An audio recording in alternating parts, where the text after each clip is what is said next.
हुमैरा असगर की मौत कब हुई, डीआईजी साउथ ने तारीख बता दी।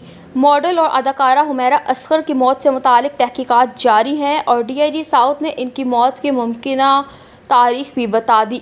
निजी टीवी के प्रोग्राम में गुफ्तगू करते हुए डीआईजी साउथ असद रज़ा ने बताया कि लाश ख़राब होने की बू 5 से 40 दिन तक होती है और इस मुद्दत के दौरान हुमैरा के हमसाये भी अपने फ्लैट में नहीं थे। हुमैरा के पड़ोस वाला फ्लैट काफ़ी अरसे से खाली था और जहां अदाकारा की लाश थी वहां साथ वाले कमरे में वॉशरूम की खिड़की खुली थी।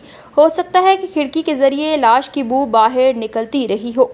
डीआईजी साउथ असद रज़ा ने बताया कि फ्लैट की मैनेजमेंट कमेटी, चौकीदार और हमसाये को भी शामिल तफ्तीश करेंगे। हुमैरा असगर कराची से लाहौर सफ़र करती रहती थी। हो सकता है कि लोगों ने समझा हो वो लाहौर गई हुई है।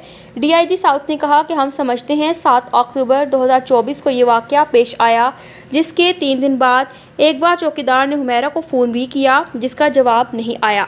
7 अक्टूबर के बाद हुमैरा असगर के एक दोस्त ने भी एक बार फ़ोन किया था। वाज़ेह रहे कि हुमैरा असगर की लाश 8 जुलाई को इत्तेहाद कमर्शियल के एक फ्लैट से इस वक्त मिली जब किराए की अदम अदायगी पर मालिक मकान के अदालत पहुंचने पर अदालती बैलिफ इनके घर पहुंचा और फ्लैट का दरवाज़ा न खोलने पर दरवाज़ा तोड़ा गया तो अदाकारा की लाश बरामद हुई।